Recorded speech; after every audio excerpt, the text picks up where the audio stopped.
com inteligência. Pode Cristi, debate com inteligência. Bem, gente, vamos começar, gente. Primeiramente, boa noite a todos vocês. Nós estamos começando o retorno do que foi a base do Pod Cristi em 2011. Em 2011 nós começamos a fazer o Pod Cristi pelo Skype, com aquela conexão maravilhosa, para não dizer o contrário. A gente começou no dia 31 de outubro de 2011 falando sobre Halloween.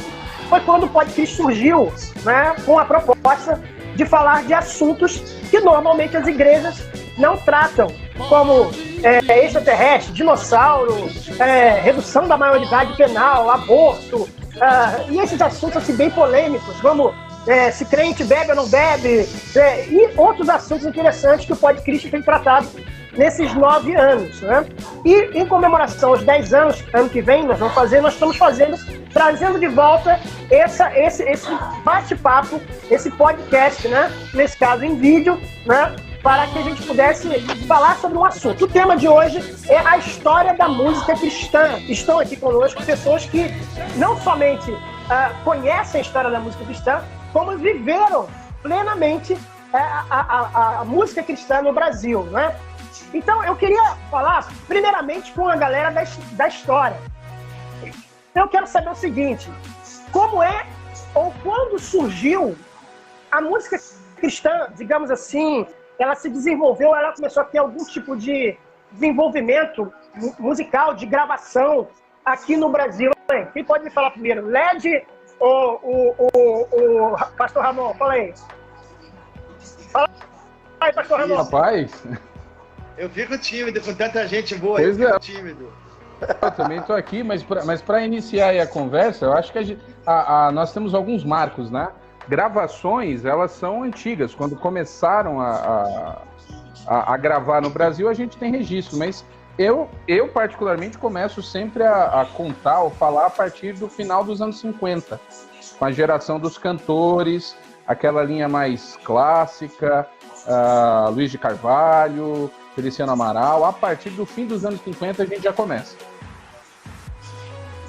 Só fazendo um adendo aí, no livro do Salvador de Souza, o escritor, ele conta que em 1900 foi gravado o primeiro vinil evangélico. 1900, ele data. E em 1900 na verdade, foi gravado um segundo, mas não evangélico, popular. O primeiro popular foi gravado em 1902. O primeiro sacro foi gravado em 1901. Se eu não me engano, não era nem vinil, eram cilindros, era um outro tipo ali, era um negócio mais antigo. É um registro de gravação, é verdade. Não era vinil. Registro de gravação. Agora, ali quando a gente chega na década de 50, já tinha essa questão dos cantores, as igrejas tinham esse costume, ou como é que funcionava? Vocês sabem me dizer alguma coisa sobre isso? O Ramon falou sobre o Luiz de Carvalho aí, mas Luiz de Carvalho, sem falar memória, era um cantor popular, não é isso, Ramon? Ele começa cantando, era popular, mas eu não lembro se ele gravou, vou usar a expressão música secular, né? Eu não lembro se ele gravou, mas as igrejas não estavam acostumadas a nada que não fosse canto coral. Era hino e canto coral. Era música sacra. O Luiz de Carvalho vai ter problema porque ele usa o violão. E com isso as igrejas vão ficar chocadas, né? Porque era um instrumento boêmio. Sim, igual o piano. O piano também, o Zé Carlos deve saber disso melhor, porque o piano era considerado um instrumento de cabaré. Então as igrejas só tocavam órgão, porque dava ritmo no piano. Bom adendo, LED. Fala pra gente aí, Zé. O que você sabe em relação ao uso do piano na igreja na época aí, no início da década de 50 aí, alguma coisa assim, e na igreja principalmente? Cara, eu vou falar uma coisa pra vocês. Eu não sei muito, mas olhando a história da música no Brasil, o Brasil sempre foi um país descompassado da realidade que acontecia lá fora. E a igreja ainda era mais descompassada da realidade existente. No Brasil só tinha... Brasil, a nível de rádio, só tinha rádio nacional, que propagava música secular. Só tinha rádio secular.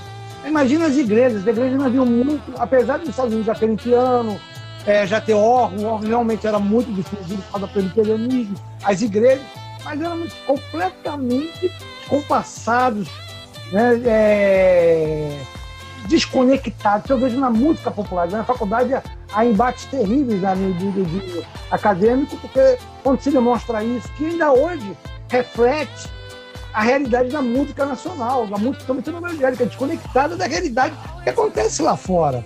O Brasil ainda não se encontrou na música, como todo. Tem compositores e cantores, mas agora a igreja, então, está anos lá atrás. Eu fico imaginando o cara tocar violão. Realmente, o violão era música de cabaré, era música da Lapa, do Baixo Lapa, daquele pessoal de Navalha, aquele pessoal de... Antigo cara tocando violão. Apesar de ser um instrumento originado também de Portugal, nós vamos na origem portuguesa. Mas não se via isso. Se via isso mesmo. Era aqueles inários. Algo bem claro, bem restrito. Bonito, mas restrito. Sim, sim. Agora, aí vamos dar um pulozinho aí, se tem alguma observação mais das 50, de alguma coisa de 50 a 60, porque eu quero entrar na de 60. Na época de 60, o que tinha nessa época? Aqui, ó, tá com a gente, entrou com a gente ali, grande Dudu Batera da Banda Azul, rapaz. Vamos aplaudir. Dudu Batera é o cara que enganou a morte. Ele ia morrer com o Janires no acidente do ônibus lá. Mas aí ele ficou com medo e não foi. Verdade. Calma, não dá spoiler, Led. Não dá spoiler, Led. Não dá spoiler. Vamos chegar. Vamos chegar lá. O Led tá dando spoiler aí. Mas o que eu quero saber é o seguinte, gente. Quando já chega aí a década de 60, o que a gente tem na década de 60, assim, de gravação e... Então, obviamente, gravador eu acho que começou só na década de 70, não sei. Alguém pode me corrigir aí. Como é que 60 já tinha a Estrela da Manhã, já. 60 já tinha Estrela da Manhã. Já tinha vencedor. Já tinha gravadores. Já tinha vencedores. Já tinha aquela gravadora daqui do Rio. Doce? Não, essas vão mais dos anos 70 mesmo, mas já tinha gravadoras aqui no Rio. Palácio do Rei, né? Sonoros Evangélicos também é de 60. Tinha muito coral. Eu lembro, lá em casa tinha um disco de 64, um coral que tinha o... Como é que é o nome desse que vocês começaram a falar da década de 50 aí? Do Luiz Carvalho. Tinha um disco de coral lá, de 64. Era só coralzão, era gravado, não sei como eles gravavam aquilo, mas achava interessante. Gente, isso. Ó, anos 60 já tinha Luiz Carvalho, tinha Feliciano Amaral, tinha Sara Araújo, também. Vitorino Silva, já tinha Otoniel e Osiel, já tinha uma galera rolando aí já tinha uma galera forte aí. Anos 60 já tinha, final dos anos 60 tinha Joseli Scarabelli também já, e enfim. Inclusive eu tentei falar com o Carlos de Oliveira e o Otoni, para estar com a gente aqui, para contar a parte dele também, né? Eu não consegui falar com ele, mas já tinha, a família de Paula já estava chegando, né? O Otoniel e Osiel já gravavam nos anos 60. Já que você falou de Otoniel e Osiel, o que você pode contar aí que aconteceu? Parece que houve um acidente, né? Conta pra gente aí essa história. Foi, né? O Otoniel e Osiel foi uma dupla que conseguiu romper numa época que não tinha internet, não tinha rede de rádio, era tudo muito regional. E eles conseguiram popularizar a música deles, como foi a maior dupla, né, dos anos 60, e rodavam o Brasil inteiro. Conseguiram, de alguma forma milagrosa, né? Eles conseguiram rodar o Brasil inteiro, ficaram muito famosos. E numa dessas viagens teve um acidente e eles foi fatal para eles. E foi uma comoção muito grande aqui no Rio de Janeiro. Eu acho que eu vou Josias Menezes anunciou na Rádio Copacabana. Inclusive, eu quero falar sobre Josias Menezes, né? Falar uma coisa. Dia 12 agora, né? Foram 10 anos, né, da morte de Josias Menezes, né? Josias Menezes foi um marco no rádio carioca, principalmente, né? Carioca, na verdade, né, no AM, né? E minha mãe teve a possibilidade de cantar na rádio, né? Ali na mesma época do pai do Led, né? Led. Sim, meu pai. Ela fazia parte da caravana, né? Ela fazia parte da caravana, é isso, Alexandre? Isso. Eu lembro que ela ganhou o troféu Revelação. Inclusive ganhou o troféu que era pro Ottoni, né? O Ottoni... Estava endereçado para o Ottoni. A sua mãe ganhou. Ganhou o troféu. Mas vamos lá. Então, vamos tentar nos aproximar um pouco aqui da nossa mais próxima gente aqui. Quando surgiram o quê? 60 já tinha vencedores? Já. Rapaz. Já. Mas você tem vencedores naquele estilo quase que coral, né? E depois já introduziu o violão na cara. Era uma coisa nova. Mas era o... Caminhos, nova direção. Fale de amor também. Tudo que é grupo jovem cantava aquilo. A preocupação do pessoal não chocar, né? Era chegar e não chocar e dentro daquele ambiente mudando, ampliando os horizontes, né? Muito sábio. Sim. Vocês, eu não sei, quem daqui deve. O Dudu que é de Belo Horizonte, como é que chegou aí nos anos 60 aí o Vencedores por Cristo? Aqui em Belo Horizonte, o Vencedores por Cristo era uma referência para todo mundo que tinha aquele conjuntinho de igreja, né? Então, bem dizer, todo mundo fazia um cover do Vencedores. Lá na minha igreja mesmo, na Batista da Floresta, que eu fui criado, tinha o Conjunto Novo Madrigal, tinha o Voz da Promessa. E eu participei do Novo Madrigal, a gente cantava músicas do Vencedores. Era uma referência, né, que a gente tinha de qualidade. Quando os Vencedores, por exemplo, às vezes iam na Igreja da Lagoinha, na época, era atração. Foi sempre uma referência para todo mundo. Eles foram os desbravadores, né? Para a época. Aquele conjunto assim que usava bateria, que usava guitarra, baixo, aquela famosa visão de conjunto. Era o Vencedores por Cristo, era referência, né? Isso. Veio pra tudo bem. Detalhe interessante aí é que a Lagoinha já era grande, já era com o Valadão. Não, justamente. Mas a Lagoinha não era grande ainda. Na época, o que aconteceu? A Batista da Floresta, ela na época tinha mais de 3.500 membros, era bem mais que a Lagoinha. Só que aí passou o tempo, a Floresta estagnou, a Lagoinha explodiu. Foi muito interessante isso. A Lagoinha proporcionalmente... A Lagoinha inundou tudo. É que proporcionalmente para o número de evangélicos que você tinha no Brasil, e a Igreja Batista da Lagoinha ela é muito importante no movimento de renovação no meio batista. Eles que vão dar suporte para o Ernesto Tonini. E já era uma igreja considerada grande, né? E que depois foi trilhando aí. Não, e naquela época, qualquer igreja com mais de 2.000 membros, 3.000 membros, já era considerada igreja grande. 2.000 pessoas, vamos colocar aí nos anos 70, 80, até uns 80. Você conseguir colocar 2.000 pessoas no ambiente, muita gente. Fantástico. Ô pastor Edson, e qual a experiência, na década de 60, que te lembra aí alguma coisa desse nível? Eu não sei, eu sou suspeito, eu sou a partir de 70 para cima. Mas para o senhor, pastor Edson, como é que foi em 60? O que o senhor ouvia na sua infância, alguma coisa assim? Na minha infância na igreja, boa noite pessoal, não falei pro pessoal, boa noite para os meus amigos que estão na live. Na década de 60, quando eu ia à igreja, muito criança, né, era o canto congregacional, era o cantor cristão, eram os hinários, né? Não tinha essa noção de música fora da igreja, não. Depois, ainda no iniciozinho da minha pré-adolescência, aí eu mudei para uma outra igreja, a Igreja Batista da Abolição, e aí tive contato com canto coral, mas assim, era canto coral e canto congregacional.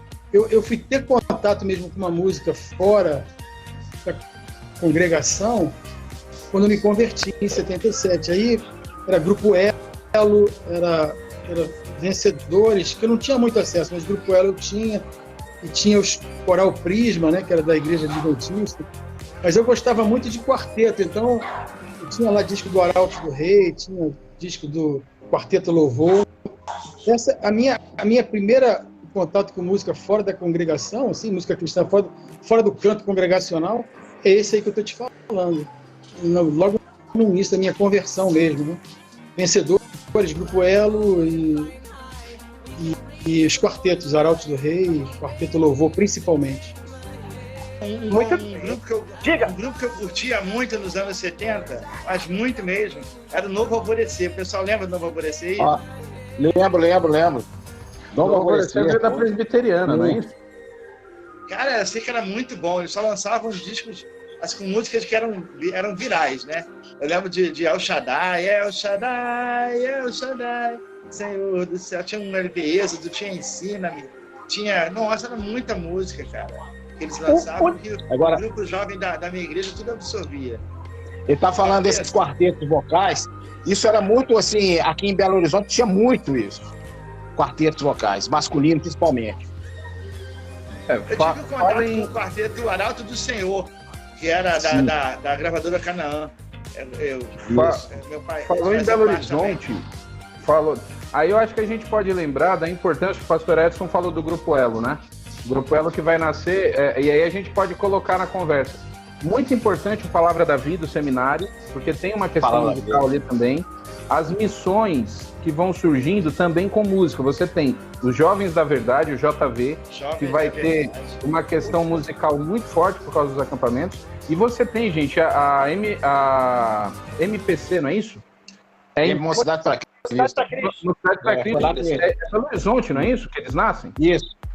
Aqui, a Mocidade para Cristo, ela é internacional no Brasil inteiro, mas a sede é em BH. Pastor Marcelo Galberto. A música é uma ferramenta, igual Vencedores. Era uma ferramenta para evangelismo.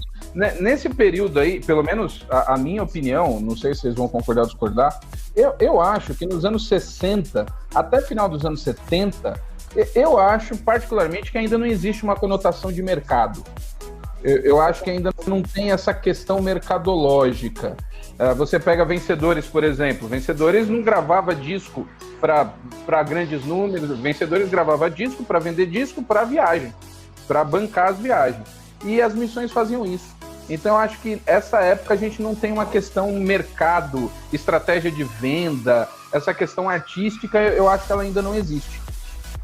Eu acho que essa parte do mercado, ela aflorou no final da década de 80 e no início da década de 90, quando os grupos de rádio se verticalizaram para também ter gravadoras, né? Você tem vários exemplos aí, eu não vou citar. Assim, diante do Ramon, eu prefiro ficar calado. O Ramon deu uma aula.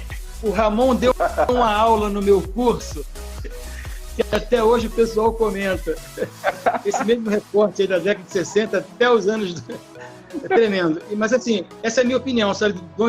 De onde eu enxergo como mercado mesmo. Artista gospel, sabe? E aquela coisa do marketing para venda. No final da década... de onde eu enxergo, né? Final da década de 80 e início da década de 90. Até então, realmente os discos eram para fundear viagens missionárias, era para fundear a construção de templos, né? Era muito a ver com campanhas de evangelização. Inclusive, depois lá na frente, quando a gente chegar nessa época, eu digo qual, na minha opinião, é a primeira artista genuína do meio cristão ali, artista, mas lá na frente, na década de 90. Bem, mas olha só, anos 70 surgiu dois conjuntos, que eu acho que mudaram muito no Rio de Janeiro, mudaram muito o cenário musical. Primeiro foi o Conjunto Sonoros, que é um conjunto que veio com percussão. Isso, gente, percussão dentro de uma igreja batista nos anos 70, você não tem noção.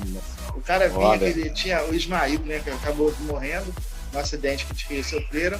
Mas, assim, era uma banda que tinha percussão, guitarra, bateria, naipe de metais e tudo. E era muito legal. Eles eram tão bons que eles gravavam músicas também instrumentais. E com isso, eles tiveram acesso às rádios FM nos anos 70, com essas músicas instrumentais.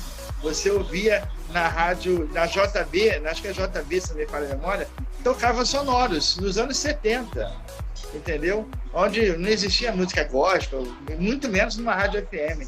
E eles conseguiram tocar porque tinha essas faixas que eram bem tocadas na época, eles eram muito bons músicos e tocavam essas músicas instrumentais. Os sonoros, e a outro grupo também que veio para arrebentar, mas ficou num disco só, foi o Solene Som. Alguém lembra de Solene Som aí? Não conheço. Nunca não sei se esse.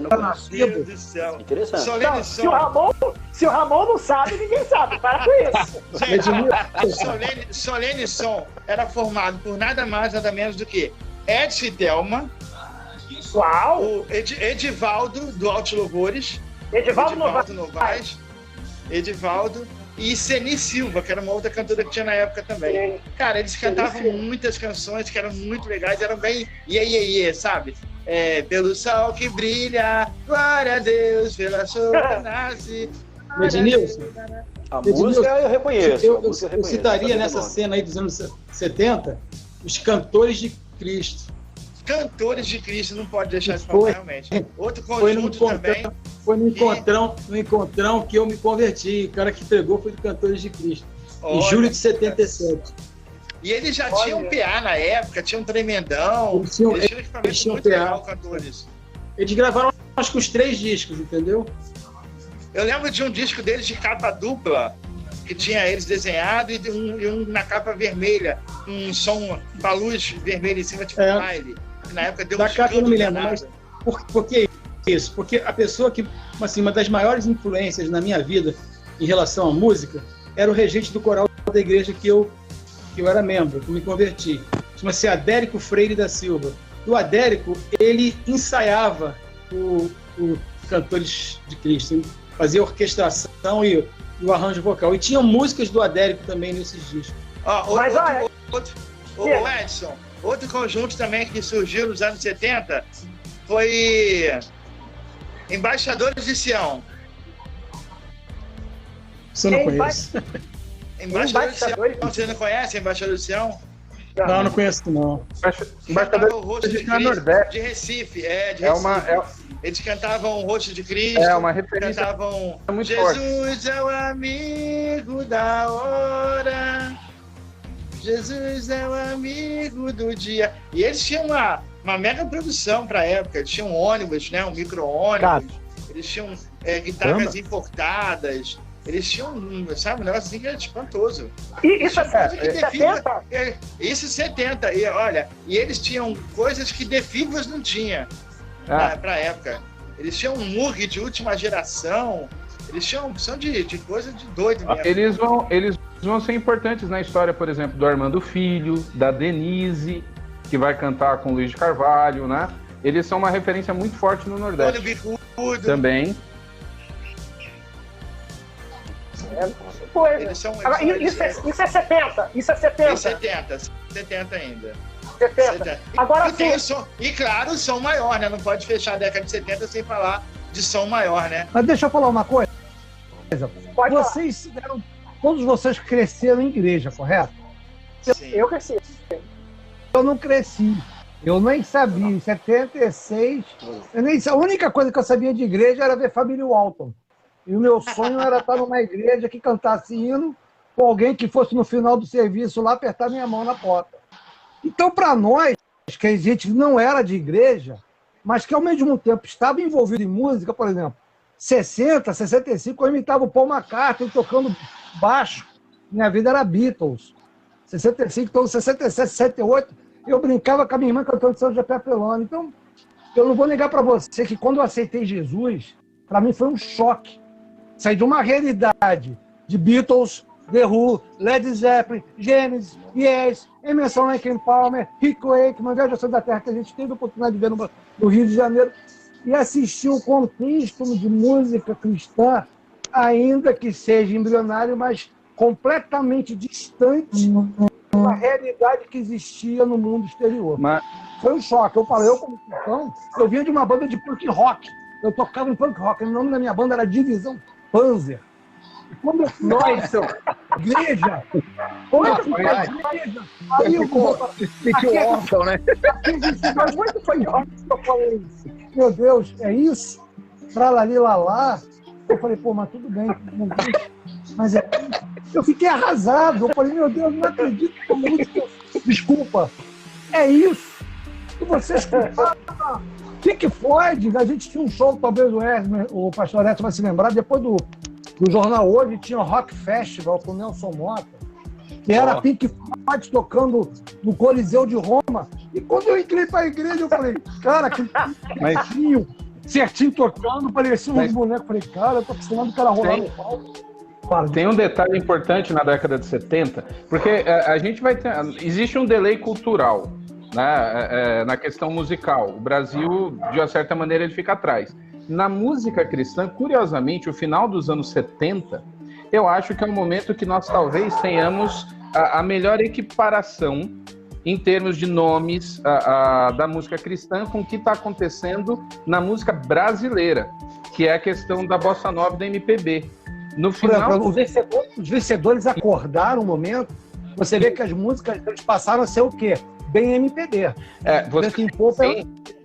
Você tem no final dos anos 70 o primeiro disco da série Louvor de Vencedores, que é importantíssimo na questão comunitária, e você tem o primeiro disco 100% de músicas nacionais, de composições nacionais, que é o de Vento em Popa. E naquele tempo a MPB ela era o auge. E você tem uma qualidade muito parecida. Porque no Brasil, o rock no Brasil nos anos 70 também tá defasado em relação... O movimento rock no Brasil ele explode nos anos 80, como fruto dos anos 70. Lá fora. Mas a gente tem um delay. Anos 70, o rock no Brasil era Rita Lee, né? Rita Lee, o Terço. O Terço. Era pouca gente que tinha coragem. Raulzito. Mas eu quero só fazer o choque para quem não nasceu na igreja de quando se preparou. Eu falei, caramba, o pastor Paulo ficava maluco, porque eu não conseguia.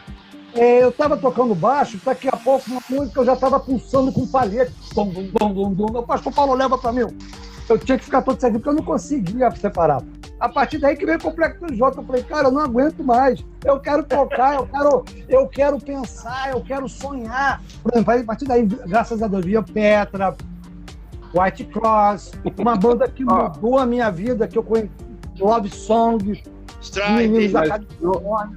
No final dos anos 70, a gente precisa, inclusive, eu vim conhecer depois da live com o pastor Edson, mas você tem no final dos anos 70 a comunidade S8. Não, a comunidade S8 tinha um rock experimental já. 74, 75, rock progressivo. Até que a gente brincava. A menina, aquela voz lá no fundo parecia que estava na lua. Eu falei, cara, isso é muito doido. Gostei, então foi o que me segurou na igreja. Porque senão, cara, eu tava desesperado. Falei, cara, que parada de ruim. Todo mundo certinho. O rock é libertador. Entrou na sala de Paulinho Marota. Rapidinho, Ned. Entrou aqui Paulinho Marota. Eu tenho um mineiro do canto e um mineiro do outro canto, Dudu no canto e Paulinho Marota no canto. Aí, Dudu, me presta essa barba aí. Presta a barba, eu vou fazer assim com ela, ó. Aqui, presta ela aí, eu faço vou fazer bico assim com ela, ó. Vou fazer bico de Papai Noel, velho. Boa. Legal, show de bola. Mano, pessoal, boa noite. Uma alegria, um prazer muito grande estar aqui. Poxa, que bacana, que privilégio. Olha só quanta gente preciosa aqui, hein? Meu Deus, que bênção. Muito bom mesmo estar com vocês aqui. Nossa, que bênção, cara. Obrigado, Paulinho, pela sua presença. A presença é sempre abençoadora. A gente está falando aqui, Paulinho, Alexandre, dos anos 70. Alexandre, Diga, só um minutinho. Deixa eu cumprimentar o Paulinho, porque eu não vejo o Paulinho há séculos. Ô Edson, a gente vai se encontrar. Cara, família pode se encontrar. Eu vou pra aí pra gente passar o Natal. É primo da minha esposa lá de 2º, 3º grau. É isso. E eu, assim, eu me lembro. Aqui, ó. Ela veio ver, ela não aguentou, não, Paulinho. Não aguentou, não. Tudo bem, linda? Que bom te ver. Essa semana. Duas semanas a gente fez 35 anos de casado. E o nosso chá de panela, que foi uma semana antes do nosso casamento, foi na sua casa. Eu lembro disso. Meus pais, que legal, Lucinha, Silvana. Muito bom te ver. Viu? Bom demais, cara. Que bom estar aqui com vocês, viu? Eu tô sempre acompanhando vocês no Facebook, mas é melhor estar junto aqui. No Facebook é Ana, que eu não apareço lá nunca. Tá bom. Não, você pega umas rebarbas. Bom te ver. Um beijão, demais, viu? Um abraço. Valeu, vamos falando aqui. Desculpa cortar aí, cara. Mas... Não, a família própria, a gente não mexe com a família própria. Não mexe com a família própria, não, hein? É isso aí. Mas olha só, Paulinho, já que você falou aí, rapidinho, Ned. Paulinho, qual foi a sua primeira impressão nos anos 70 de música cristã na igreja, no seu, acho que igreja presbiteriana ali de Copacabana? Cara, Vento em Popa Mas olha só, falando aqui, Vento em Popa foi um marco para mim, porque foi a conexão que eu consegui fazer. Até então, assim, eu sempre, né, fui criado no Evangelho, e a música, para mim, eu gostava, achava legal, gostava dos hinos, gosto muito até hoje, toca as cordas do meu coração quando eu ouço alguém tocando num hino tradicional com órgão, né, com pedaleira, aquele grave de órgão, né, aquilo é maravilhoso, um coral cantando, é muito lindo.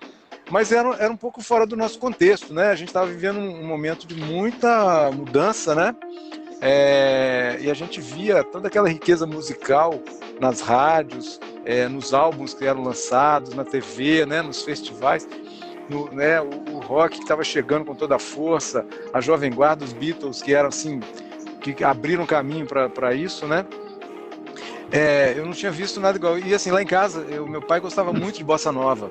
Meu pai gostava demais. Meu pai, já contei isso aqui em outras lives, né? Mas eu morei um tempo lá no Amapá, e meu pai fazia questão de trazer coisa do Rio pra gente, né? Coisa que ele gostava de ouvir. Então ele tinha, o hobby dele era um toca-disco com aquele som e tal. E toda vez que uma vez por mês ele vinha ao Rio e ele comprava um monte de coisa de jazz e bossa nova, que era o que ele gostava de ouvir. Então era o que eu tinha que ouvir em casa, né? Então eu até os 10 anos de idade, eu só ouvia jazz e bossa nova e um disco da Jovem Guarda, do Roberto Carlos, e eu acho que um de Beatles. O resto era jazz e bossa nova. Então, quando eu ouvi Vento em Popa, em 1976, aquilo assim casou, né? Falei, cara, que é isso? Aí eu comecei a curtir, assim, eu gostei, né? Assim, para mim foi um marco muito grande, foi Vento em Popa. Depois, Petra, né? Vento em Popa, Petra e algumas coisas, Amy Grant, Keith Green, acho que foram as principais influências, assim, evangélicas para mim, né? Em termos de música. Mas foi um tempo muito curto e muito intenso, porque aí logo, cara, o tempo passa rápido, né? Dos 10 até os 15, 16, voou. E estava acontecendo um movimento lá em Copacabana, né, com o pessoal do Sinal Verde, da UMP. O Lucas estava vindo de um tempo nos Estados Unidos, muito influenciado pela música do Keith Green, do Bob Dylan, música pop americana, e ele trouxe isso para dentro da igreja, né? Ele tinha trouxe um violão de aço americano, e ele estava muito americanizado, né? Assim, e a gente estava muito próximo, a gente teve muita influência, né? E aí a turma do Sinal Verde, né? O Cláudio, o Luciano, que era irmão do Lucas também, muito ligado na questão da música pop, Beatles, ele inclusive fez cover de Beatles muitos anos, e ele trazia isso para o nosso dia a dia, né? Então isso ajudou a formar uma salada, assim, que eu participei meio que no gargarejo, né? Eu não era, assim, eu simplesmente, eu lembro até que outro dia alguém mandou uma foto da apresentação do Sinal Verde lá no Bennett, 1978, foi um evento, assim, um acontecimento, porque um pouco tempo antes tinha tido Boca Livre, 14 bis no mesmo, e o ginásio do Bennett estava badalado por conta disso, né? E a gente teve a oportunidade de tocar o Sinal Verde lá e eu ajudei a participar e tudo. E foi quando eu comecei, porque eles me chamaram, porque aí Carlinhos estava, né? Carlinhos me deu umas aulas de baixo e tal, porque o Júlio, que era o baixista, ele estava com uma possibilidade de ter que viajar e não poder tocar, e ele era o baixista do Sinal Verde. Então eles me chamaram e falaram assim, cara, aprende aí, pega tudo aí, tem que ir lá na ordem dos músicos, fazer a prova, porque vai bater fiscalização lá. Então assim, foi o início, isso comecei assim, entendeu? Então eu fiquei ensaiado para tocar e não toquei. Então eu fiquei sentado lá no gargarejo, curtindo tudo, né, cara? Maravilhoso, o som que os caras fizeram foi maravilhoso, com iluminação, com fumaça, isso não existia não, né? Isso foi assim, foi uma novidade, né? Então comecei assim, né, cara, com essas influências muito próximas, assim, e também assim, eu ouvi muito, né, muito mesmo, nesse período aí, o rock, né, o rock pesado, né, assim, eu gostava demais de Led Zeppelin, eu ouvia demais, e do rock progressivo, né, então isso acabou influenciando de alguma maneira, né, assim, a música da gente. Até hoje, né, cara, eu ouço essas músicas. Outro dia eu tava vendo um filme da Marvel aqui com a minha filha, e uma determinada hora o cara pega um iPod assim e fica tocando Father and Son do Cat Stevens. Cara, a música me levou lá atrás, há 50 anos atrás, e eu comecei a chorar. Na minha filha olhou e falou assim, que isso, pai? Mas assim, a gente não faz ideia de como essas coisas movem a gente, né? Como é que a gente que marca a vida da gente, essa emoção. Que é nessa fase da vida que a gente é muito impressionado, né? Por isso que todo mundo aqui, ó, né? Cada um de nós tem essas experiências, né? Que forçam que trazem a gente, assim, que tiram a gente do tempo e colocam a gente em algum outro lugar e que conectam a gente com alguma coisa pro resto da vida, né? Então, cara, isso aí... Por exemplo, você... Falei demais, chega.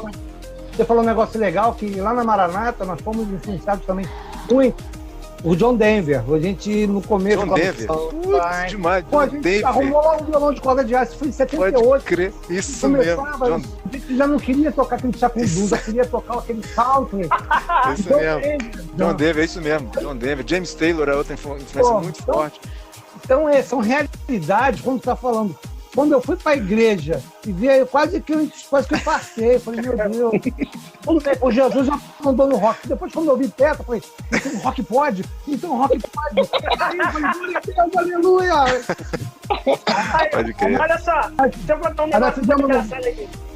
Contar um negócio engraçado que o Edson, muitos anos atrás, aí, tô brincando, ele me deu uma tarde, sei lá, ouvindo, me botou pra ouvir Keith Green. Lembra disso, Edson? Lá em Ipanema? Muito bom. Botou Keith Green pra me ouvir, mas ouvi uma atrás da outra atrás da outra. Ele fez ali uma lavagem cerebral na minha cabeça, boa, pra mim boa, Keith Green é muito bom. Então quando falou, pô, me deu até um sorriso aqui, lembrar desse momento, né? Foi ele que me apresentou. Mas eu bebi muito dessa fonte aí. Mas é uma coisa que é muito boa. É uma boa, porque existia realidade. E realidade, por exemplo, eu pouco ouvia música evangélica brasileira. Pouquíssimo. Era mais que Keith Green, Immigrant, Michael W. Smith lá no início, quando eu estava com Immigrant, ele começou. E a gente, são coisas, por exemplo, vocês falam de coisas de pessoas que eu nunca ouvi falar. Só ouvi falar quando eu fui estagiar na Rádio Boa Nova. Eu falei, essa cantora, eu sabia que existia. Porque a minha realidade ali na Maranata era Petra, White Cross, era Keith Green, uma galera completamente diferente que montou a nossa música. Montou a nossa música e montou. A gente já veio do mundo, a gente já vem com uma musicalidade. The Who, Led Zeppelin, toda aquela galera que... E você simplesmente só moda, pô, então é possível, é o mesmo som, só que os caras estão falando de Jesus, o outro não está falando. Pô, mas é a mesma guitarra, o mesmo pedal, mesma marcha, o JCM. Caramba, então pode, porque a gente tinha abandonado tudo porque imaginaram que não podia. O negócio... Aí quando viu que... Uma questão interessante aí, o Keith Green, ele está intimamente ligado com o Movimento de Jesus e a Vineyard, né? Nos Estados Unidos. E a Vineyard só chega no Brasil oficialmente no ano de 2000. A gente está falando de um movimento ali americano, no final dos anos 70, que só chega como instituição e como ministério mesmo no Brasil 300 anos depois, nos anos 2000, é que a gente vai ter a Vineyard oficialmente no Brasil. Então tem umas coisas aí muito interessantes nessa questão do delay, o tempo. Você está falando da Maranata, é do pastor Paulo César Brito, não é isso? Isso, eu fui um dos primeiros músicos da igreja. O pastor Paulo César Brito, quando eu fui fazer a live com ele revelou que ele fez uma música com Ivan Lins, né? Se eu não me engano, lá no... Ele contou... O Led tem uma história mais cabeluda que essa. O pastor Paulo era da Gama Filho. Nessa história aí, ele disse que fez a música com o Ivan Lins, e quem cantou era o Ney, que na época ainda não era o Mato Grosso. Eles eram da Gama Filho. Eles eram da Gama Movimento Artístico Universitário da Gama Filho. Que legal. Em 1968, 69. Ele fez questão de dizer que foi o Ney, que ainda não era o Mato Grosso. Essa história foi muito boa. Dudu, fala pra mim. Quando é que em 70 o que você estava fazendo em 70, na década de 70, Dudu? Nada, não era nem nascido. 70. Bom, eu era um meninão, né? Garotão, tava estudando em colégio ainda, aquela coisa toda. Comecei, aí com meus 13 anos de idade, que eu tive meus primeiros contatos com a música. Foi exatamente lá na Igreja Batista Floresta, que eu falei mais cedo. Comecei com o Conjunto Novo Madrigal. E tinha o Novo Madrigal, Voz da Promessa, aquele conjuntinho de domingo na igreja, fazia evangelismo com o grupo também, e aí foi. Mas a década de 70 era mais ou menos 70 para 80, né? Então nessa fase, assim, eu ainda era bem novinho, né? Mas eu ouvia música boa, eu sempre gostei de música. Meu pai tinha um bom gosto musical, meu pai gostava de ouvir muito aquelas orquestras Ray Conniff, né? Essas coisas assim. E ele ouvia gostava muito da galera da antiga lá, do samba lá, Ataúfo Alves, essa galera aí. Então ele ouvia muito essas coisas, Pixinguinha. Então meu pai ouvia boa música. Eu tive uma influência musical muito legal por causa de meu pai, entendeu? Mas depois eu enveredei pelo lado do jazz, ouvia muito jazz. E sempre gostei muito de rock. Ouvia muito Queen, ouvia Supertramp, Elton John, essas coisas. Eu gostava muito desse tipo de coisa, né? E a minha influência musical veio toda daí, né? Minha tia Terezinha, falecida, que era cantora também, cantava na igreja Baixa Floresta. Ela foi uma das incentivadoras, né? Que me incentivou na música, que ela comandava o conjuntinho Novo Madrigal. Então ela me deu oportunidade lá. Lá eu comecei brincando com flautinha transversal. Depois comecei com bongô. Aí eu comecei a estudar bateria e eu acabei tomando lugar pro baterista lá e virei baterista do grupo. Então foi uma coisa muito assim interessante. Aí depois vim estudar sério, né? Procurei as escolas aqui em Minas, estudei. Mas assim, eu falo que foi a minha criação foi num ambiente bem musical, né? Que é bem dentro da igreja, né? Então foi um privilégio poder ter crescido nesse ambiente, né? Tá aqui acompanhando a gente aqui a Jerusa Liatti, esposa do meu amigo Fábio Fonseca, que está aqui com a gente, tá quietinho, tá chegando 80 aí, ó. Tá quietinho até agora, ele tá quietinho até agora, agora vou cutucar ele agora. Cutuca. Eu tô quietinho porque eu não cheguei na minha década ainda, né? Obrigado. A gente, viu? Então, olha só, mas a gente não pode encerrar a década de 70 sem falar do surgimento de Janires na Cristo Salva, que grava uma fitinha, e essa fitinha é produzida pelos Liatti da banda Rara. Aí eu queria que agora o Fábio falasse sobre Janires na Cristo Salva lá, como é que foi essa fita, e como é que aí a tua família a tua família produziu essa fita, como é que foi isso?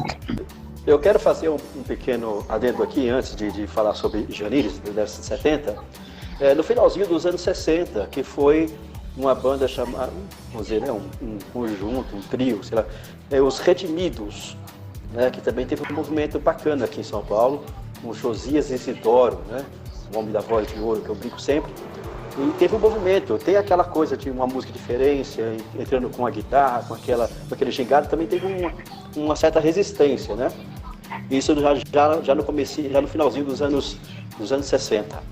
E na década de 70, a partir do ano de 75, aparece Janires aqui, então, em São Paulo, dando um pequeno trabalho para a tia Arlete, né? No Desafio Jovem, e começou aqui um maluco cabeludo aqui, que gostava de ficar sem camisa, tocando um violãozinho, né? E gritando Jesus e fazendo coisas malucas que poucas pessoas entendiam na época. E começou a tocar e juntou aqui um rebanho, como ele falava, né? Juntou o rebanho, o meu cunhado Gesiel fazia o baixo, né? O meu cunhado Jerobal fazia batera, e uma coisa bacana que eu acho que eu sempre gosto de contar, inclusive na matéria que eu fiz, eu comentei, eu fiz uma matéria sobre as mulheres, né, na música cristã, e eu citei também a Neidinha, que é a sogra do brother Simeon, que tocava com eles aqui em São Paulo, né? E um dos que mais sofria, era o Pipa, que era percussionista. Ele não tinha os instrumentos adequados, ele arrumou lá um atabaque com uns negócios meio estranhos. E para entrar na igreja era um sacrifício, rapaz. Os pastores falavam assim: opa, esse negócio aqui não vai entrar aqui na igreja, não. Instrumento de macumba, né? Não pode. Aí o Janires, de macumba aqui não pode. Né? A guitarra já era meio complicado, já era um pouco meio complicado. E aí o Janires, com aquela calma toda, o Jerobal também com uma voz mansa: ô pastor, mas aqui é de Deus o instrumento, o Pipa aqui é o nosso irmão, e não sei o que tal. E às vezes entrava, às vezes não, né? Tem até um caso aqui bem interessante, que teve uma igreja que eles foram tocar, não me recordo agora qual foi a igreja, não permitiu que a guitarra entrasse, né? Claro que o Pipa ficou sem tocar lá o instrumento dele. Mas aí eles fizeram um cabo gigante e o camarada foi tocar lá na sala pastoral, lá no canto, lá, para não tocar na igreja. Então, imagina eram algumas coisas que a gente não conseguia compreender. Olha só. Umas coisas muito complicadas. A senhora, sua esposa, está falando aqui, ó. Jerusa diz o seguinte: os redimidos antecederam Kadosh, irmão, primos do Silas Furtado, né? Então já era... O pastor Josias Isidoro é irmão do Gerson Isidoro, né? Eles formaram a igreja Kadosh antes, né? Mas aí o Josias também, por um tempo, ele foi para abrir um ministério para ele, que é o Novo Tempo, que é uma igreja muito bacana aqui em São Paulo. Tem até, o pessoal compara bastante com a Pedra Viva, né? O estilo musical, black, aquela coisa show bacana. E eles antecederam bem antes, o Atos 2, bem antes, já fazia aquele movimento. Aí depois o Jonas Isidoro, que é irmão deles, também veio para a banda Rara depois, né? Foi tocar batera lá, que é um dos grandes admiradores que eu tenho na banda, não só como pastor, como músico também. E, enfim, e Janires, dessa época aí, fez muita coisa aqui, sofreu muita perseguição, teve muito impedimento.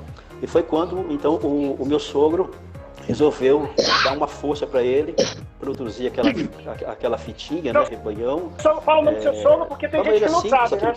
Seu sogro, quem é? O pastor Pedro Liache Filho, né? Aí ele junto com um irmão da igreja Realidade em Cristo, né? Que alguns irmãos saíram da Cristo Salva, do tio Cássio, e formaram essa igreja Realidade em Cristo. Algumas pessoas foram para lá e um desses irmãos também ajudou financeiramente o meu sogro a produzir essa fita aqui em São Paulo. Fizeram algumas cópias e, devido à dificuldade dele aqui em São Paulo, ele achava que no Rio de Janeiro ele ia conseguir ter um pouco mais de espaço, né? Ele já sabia que havia alguns movimentos lá. E ele foi para o Rio de Janeiro, então, e aí começou, então, aí a encontrar uns malucos daí igual ele também, né, Paulinho? Encontrar uma galera abençoada lá e formou, então, o rebanhão depois, que todos conhecem. Paulinho, como é que o Janires foi parar na tua igreja lá? Ele já fez um convite? Como é que foi isso? Então, cara, que legal esse depoimento. Esse depoimento foi fantástico, cara, porque realmente, né, assim, esse link aí, a gente não tem muita informação, né, dessa ligação forte que a gente tem, né? E eu lembro, cara, que assim, a gente tinha lá em Copacabana, a nossa igreja bem no coração de Copacabana ali, né? Na Barata Ribeiro, com a Paula Freitas ali, 3 quadras da praia e tal. Então tinha um movimento jovem bem forte, né? Desde o início da década de 70, esse grupo ganhou muita força. E como tinha toda semana tinha uma reunião lá, aliás, tinha 2 igrejas ali num raio de, sei lá, de 3 quarteirões. Era a igreja católica ali da Praça Cezedelo Correia, na Praça dos Paraíbas, né, que o pessoal chamava. E a gente estava 2 quadras da praça ali. Então, tanto a igreja católica quanto a presbiteriana tinha muita atividade durante a semana, as reuniões de oração e tal, tanto da renovação carismática na católica, quanto das nossas reuniões semanais ali da igreja e tal. E o Janires estava em todas elas. Ele foi chegando e foi sabendo onde é que tinha reunião, ele estava indo, né? Por quê? Porque ele chegava com o violãozinho dele lá, participava, tal, conhecia as pessoas, pedia ajuda, né? Tinha onde ficar, tinha uma acolhida. Então, assim, ele foi meio que criando as raízes dele no meio desse povo. E como tinha a nossa reunião toda sexta-feira e o culto no domingo, ele começou a participar, começou a chegar e tal, e aquele jeito dele muito diferente, né, assim, a galera estranhava um pouquinho, mas acolheram ele super bem e tal, e ele já vinha com aquela bolsa surrada dele de couro, cheio de fitinha dentro, né, e aquela fitinha era o máximo, porque, cara, era muito legal, né, era um som completamente, além de ser muito bem feito, né, cara, muito bem tocado, assim, os arranjos eram muito, muito modernos, eram simples, mas eram muito modernos, era uma coisa assim, cara, eu fiquei impressionado quando eu vi a primeira vez, né. E só que assim, eu tinha compromisso lá com os meninos da banda, né? Que a gente tocava na igreja, como eu falei, a gente era a banda backup, né? Eu, Candel e o André, que era filho do pastor Neemias, Mariem, e o Sinal Verde era a turma da Carlinhos, Lucas, o Cláudio, eram os caras o Júlio, eram os caras da banda que tocava todo domingo à noite. Mas a reunião de sexta-feira, assim, toda sexta-feira na casa de uma das pessoas da igreja, desse grupo jovem, e o Janires sempre ia, ele começou a ir em todas elas. Então, ele começou a participar do louvor, dirigiu o louvor, né? E a gente então criou uma relação, assim, um vínculo aí de convivência mesmo. E um dia, isso, assim, mas foi muito rápido, coisa de, sei lá, 1, 2 meses, né?